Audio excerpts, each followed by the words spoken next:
नमस्कार दोस्तों, स्वागत है आप सबका अपने चैनल टारगेट विद आरके में। और आइए, ये क्लास दूसरी है हमारी संस्कृत की। यहाँ से भाषा 2 आप संस्कृत पढ़ेंगे। यूपी टेट में आप 2 भाषाएं ले सकते हैं दोस्तों। पहला तो जो हिंदी होता है वो कॉमन होता है, और दूसरी भाषा के रूप में संस्कृत या इंग्लिश ले सकते हैं दोस्तों आप। तो यहाँ पर हम संस्कृत की बात करेंगे, और संस्कृत में 30 प्रश्न पूछे जाते हैं दोस्तों। तो आइए बढ़ते हैं अपने टॉपिक की तरफ, लेकिन उससे पहले आपसे एक रिक्वेस्ट है, चैनल को सब्सक्राइब कर लीजिए, बेल आइकन को ऑन कर लीजिए, और वीडियो को अधिक से अधिक शेयर करिए दोस्तों। तो यहाँ हम 30 नंबर की संस्कृत की बात करेंगे दोस्तों। संस्कृत का जो शब्द है, ये सम उपसर्ग से क्री धातु से ता प्रत्यय लगाने पर बनता है दोस्तों, और सुट का आगम हो जाता है। संस्कृत शब्द किससे बनता है दोस्तों? सम उपसर्ग लगा होता है, क्री धातु लगा होता है, और ता प्रत्यय लगा होता है। प्रश्न पूछ लिया जाता है दोस्तों। ये यहाँ पे हम एकदम एग्जाम ओरिएंटेड बात करेंगे दोस्तों, किसी प्रकार का इधर उधर की चर्चा नहीं होगी। बस केवल आप सुनते जाइए ध्यान से और समझते जाइए। व्याकरण की बात करें दोस्तों, तो व्याकरण में 2 उपसर्ग होते हैं। एक उपसर्ग है वी, दूसरा उपसर्ग है आंग, और यहाँ क्री धातु है और लुट प्रत्यय का यहाँ पर प्रयोग हुआ है, तो व्याकरणम शब्द बनता है। आइए अगले स्लाइड की तरफ चलते हैं दोस्तों। आगे है यहाँ पर व्याकरण के त्रिमुनि के रूप में किन्हें जाना जाता है। तो व्याकरण के त्रिमुनि के रूप में याद रखिएगा दोस्तों, पाणिनि, पतंजलि, कात्यायन। तो प्रश्न आपसे कैसे पूछा जाएगा दोस्तों? आपसे प्रश्न पूछा जाएगा, व्याकरण के त्रिमुनि नहीं हैं, तो यहाँ वहाँ पर आपको 3 नाम तो ये जाएंगे, पाणिनि, पतंजलि और कात्यायन का, और एक चौथा नाम और कुछ दे सकता है। तो जो और अलग नाम देगा वही आपका वहाँ पर ऑप्शन सही होगा दोस्तों। यहाँ पर जो पाणिनि हैं, इन्होंने अष्टाध्यायी की रचना की थी। अष्टाध्यायी में कितने अध्याय होते हैं? तो इसमें आपको पता ही है, यहाँ अष्ट माने होता है 8, तो 8 अध्याय होते हैं दोस्तों। और प्रत्येक अध्याय में 4-4 पाद होते हैं, अर्थात अगर कुल पादों की संख्या देखी जाए दोस्तों, तो कुल पाद होते हैं 32। सॉरी दोस्तों। कात्यायन का दूसरा नाम वररुचि। यहाँ पर ये जो कात्यायन है, इनका दूसरा नाम वररुचि था दोस्तों। अष्टाध्यायी में 8 अध्याय हैं, प्रत्येक अध्याय में 4-4 पाद हैं। कुल पाद कितने होते हैं दोस्तों? 32 पाद होते हैं। प्रत्येक पाद में सूत्र दिए गए हैं, तो सूत्र कौन देख लेते हैं आगे दोस्तों। यहाँ पर वृद्धिरादैच, ये एक एक एक लिखा है दोस्तों। इसका मतलब ये होता है, इस एक का अर्थ है प्रथम अध्याय, इस बीच वाले एक का अर्थ है प्रथम पाद, और ये थर्ड वाले एक का अर्थ है प्रथम सूत्र। अर्थात अष्टाध्यायी के प्रथम अध्याय का प्रथम पाद का प्रथम सूत्र है वृद्धिरादैच, और इसका अंतिम सूत्र होता है जो दोस्तों, वो होता है आ। ये आपका यहाँ के अष्टाध्यायी के अंतिम सूत्र को यहाँ पर बताया गया है। आइए आगे चलते हैं दोस्तों।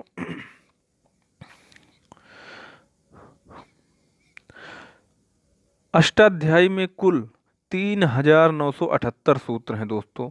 ये एग्जैक्ट संख्या है, लेकिन अगर लगभग में पूछे तो 4000 होते हैं। अष्टाध्यायी में सूत्र कितने होते हैं?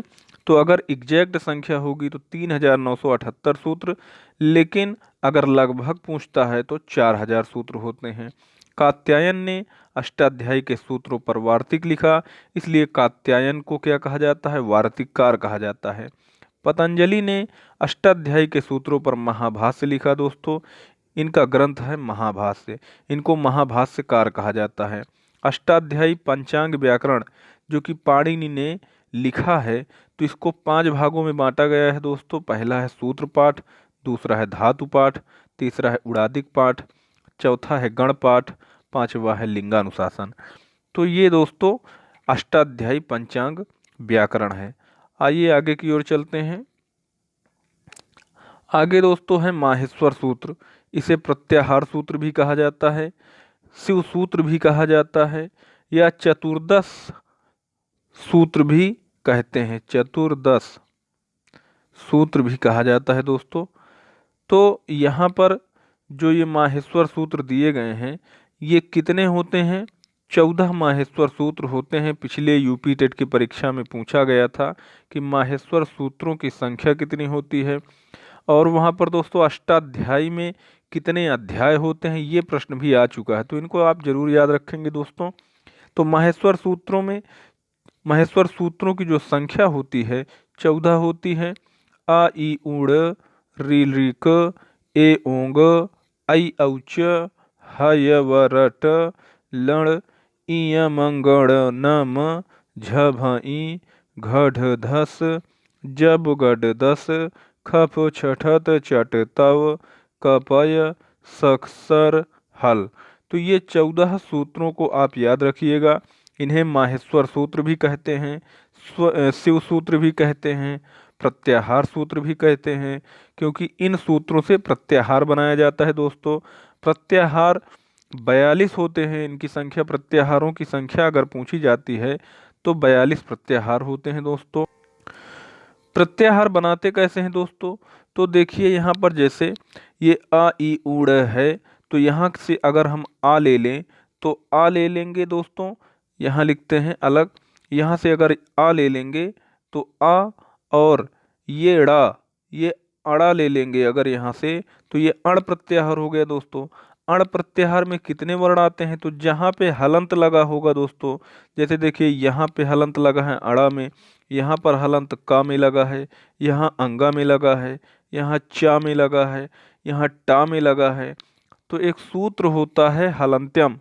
उस सूत्र से जो है ये जो हलंत वर्ण होते हैं इनको नहीं गिना जाता है दोस्तों। तो यहाँ आ से लेकर अगर अड़ा तक ये केवल इसलिए लगे होते हैं ये शब्द क्योंकि हमें प्रत्याहार बनाने में आसानी हो।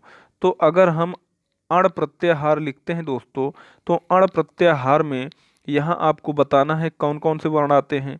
तो क्योंकि हमने अभी बताया कि अड़ा नहीं गिना जाएगा, इसलिए यहाँ आ ई उ ये 3 वर्ण आपके आएंगे दोस्तों। आ ई और उ, ये 3 वर्ण आपके यहाँ से आएंगे। अगर यहाँ से हम बात करें आ से लेकर के और ये का ले लें यहाँ का, यानी ऋलिक का ले लिया जाए, तो ये क्या बन जाएगा दोस्तों? अक प्रत्याहार बन जाएगा। अक प्रत्याहार में कितने वर्ण आते हैं दोस्तों? तो 3 वर्ण तो यहाँ से हो गए क्योंकि इस वर्ण को गिना नहीं जाएगा, और यहाँ से हलंत वर्ण ये भी नहीं गिना जाएगा दोस्तों। तो कितने वर्ण हो जाते हैं? तो यहाँ से आएगा आ, ई, फिर उ, री और ली, ये आपके 5 वर्ण यहाँ से आ जाएंगे दोस्तों। ये अक प्रत्याहार है। तो अब आपको लगभग समझ में आ गया होगा दोस्तों कि प्रत्याहार कैसे बनाते हैं। जैसे अच प्रत्याहार बनाना है तो अच प्रत्याहार कैसे बनाएंगे दोस्तों? यहाँ से आ ले लेंगे और ये चा ले लेंगे तो अच प्रत्याहार बन जाएगा। अच प्रत्याहार में कौन कौन से वर्ण आएंगे दोस्तों? तो आ में आपको पता है कि आ आएगा, ई आएगा, उ आएगा, री ली, ए ओ, आई औ, ये आपके 9 वर्ण आते हैं अच प्रत्याहार में, और यही 9 वर्ण स्वर कहलाते हैं दोस्तों। तो अच प्रत्याहार में 9 वर्ण आते हैं जिन्हें हम स्वर कहते हैं। आइए आगे की तरफ चलते हैं। तो ये इनको याद रखिएगा दोस्तों, यहाँ से 1 या 2 प्रश्न जरूर पूछे जाते हैं। आगे की तरफ चलते हैं दोस्तों। आगे है हमारा अच प्रत्याहार। यहाँ देखिए अच प्रत्याहार 9 होते हैं। अच प्रत्याहार में सभी जितने भी स्वर होते हैं ये सभी स्वर आते हैं। आ ई उ री री ए ओ आई औ, ये 9 आपके स्वरों की संख्या है दोस्तों। यहाँ री भी होता है, आप ये ध्यान रखिएगा, हिंदी में री का प्रयोग नहीं होता है। आगे देखिए हल। हल प्रत्याहार जो बनता है दोस्तों, तो हल प्रत्याहार कहाँ से बनता है? हल प्रत्याहार में आपको पता होगा कि ये जो है वरट का हा है, ये हा ले लेंगे और हल का ला, तो ये हल प्रत्याहार बनेगा। और हल प्रत्याहार में जितने भी व्यंजन होते हैं वो सारे व्यंजन हल प्रत्याहार के अंतर्गत आते हैं दोस्तों, जिनकी संख्या होती है 33। आइए आगे की ओर चलते हैं। ये कुछ अन्य प्रत्याहार दिए गए हैं, जैसे यण प्रत्याहार है। यण प्रत्याहार में य व र ल 4 वर्ण आते हैं। सॉरी दोस्तों, यण प्रत्याहार में 4 वर्ण आते हैं। शल प्रत्याहार तो श ख स ह ये ऊष्म वर्ण कहलाते हैं दोस्तों, इनमें भी 4 वर्ण आते हैं। अण प्रत्याहार में 3 वर्ण आते हैं। तो कभी कभी प्रत्याहार दे देता है दोस्तों, जैसे दे दिया अण प्रत्याहार। अण प्रत्याहारों में पूछेगा वर्णों की संख्या, तो अब आप निकाल लेंगे कि वर्णों की संख्या क्या होगी। तो यहाँ आ ई उ 3 वर्ण होते हैं। आइए आगे की तरफ बढ़ते हैं दोस्तों। आगे है प्रत्याहारों की संख्या। तो प्रत्याहारों की संख्या 42 होती है दोस्तों, ये आप नोट कर लीजिएगा। माहेश्वर सूत्रों की जो संख्या होती है 14 होती है। अष्टाध्यायी का प्रथम सूत्र वृद्धिराज और अंतिम सूत्र होता है आ। आगे की तरफ देखते हैं दोस्तों। चलिए आज यहीं तक रखेंगे दोस्तों, इसका अगला पार्ट जल्द ही आपको प्रोवाइड करा दिया जाएगा। और एक रिक्वेस्ट यही है, चैनल को ज़्यादा से ज़्यादा लोगों तक सपोर्ट करवाइए और ज़्यादा से ज़्यादा लोग इस चैनल को लाइक करें।